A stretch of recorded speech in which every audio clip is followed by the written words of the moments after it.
ఇదైతే అక్షరాభ్యాసం continuation video అనమాట. ఫస్ట్ ఆఫ్ ఆల్ టోకెన్ తీసుకొని లైన్లో వెళ్ళాలి.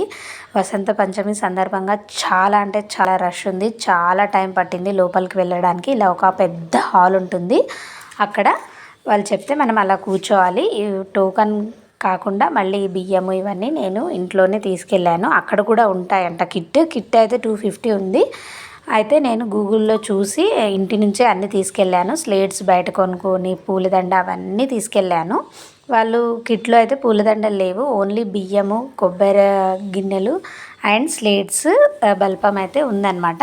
మళ్ళీ పూలదండ ఇవన్నీ సపరేట్ తీసుకోవడం ఎందుకని గూగుల్లో సెర్చ్ చేసి నేనే ఓన్గా తీసుకెళ్ళాను. ఇంటి నుంచి పూజ అయితే చేయిస్తారు. ఫస్ట్ అయ్యగారు వచ్చి స్లేట్ పైన శ్రీ ఓం నమ శివాయ అని రాసి వెళ్తారు. రాసిన తర్వాత అక్కడ అమ్మవారి ఫోటో ఉంటుంది. ఆ ఫోటో దగ్గర పెద్ద అయ్యగారు నించొని మనకు మైక్లో అనౌన్స్ చేస్తూ ఉంటారు ఏమేమి చేపియాలనేసి. ఫస్ట్ బియ్యంలో శ్రీ అని రాపిమంటారు. ఎవరైతే బేబీ బాయ్ ఎవరైతే ఉన్నారో వాళ్ళ ఫాదర్తో చేయించమంటారు. అలా చేయించిన తర్వాత స్లేట్ పైన కూడా శ్రీ ఓం నమ శివాయ అని రాయించమంటారు. తర్వాత అయ్యగారు రాసిన దానిపైన కూడా తిద్దమంటారు. కానీ మా శ్రేయాన్స్ ఆ టైంకి ఫుల్ నిద్రలో ఉన్నాడనమాట. నిద్రకు వచ్చేసాడు, తిద్దలేదు. ఇంకా వాళ్ళ డాడీయే రాపిచ్చారు మళ్ళీ బ్యాక్ సైడ్.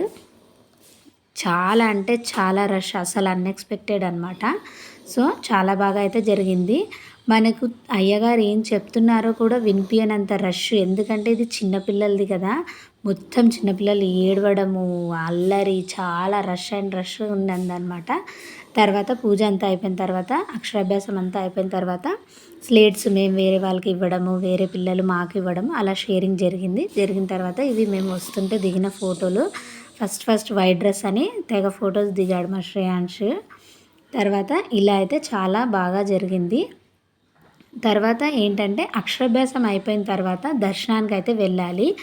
దర్శనానికి వెళ్దామని బయటికి వెళ్తే ఎలా ఉందంటే అసలు చాలా రష్ ఉంది.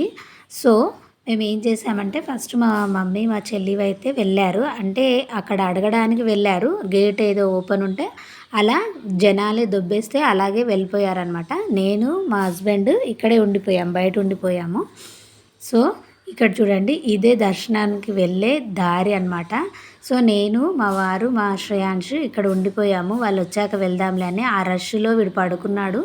తర్వాత వేరే వాళ్ళ పాస్ ఉంటే వాళ్ళతో పాటు వెళ్ళాము. ఇది దర్శనం అయిన తర్వాత ఇక్కడ వీడియో తీశాను. ఇది దర్శనం అయి బయటకు వచ్చామన్నమాట. అమ్మవారు అయితే పైన ఉంటారు. దర్శనం అయిన తర్వాత ఇలా ఒకటి ఐడల్ ఉంటుంది, అక్కడ తీశాను వీడియో. చాలా పెద్ద ఐడల్ ఉంటుంది బయట. అయితే ఇది ఇలా జరిగింది మా అక్షరాభ్యాసం. అయితే మీకు ఈ వీడియో యూస్ఫుల్ అయితే please like, share and subscribe my channel. And thank you for watching. Bye bye.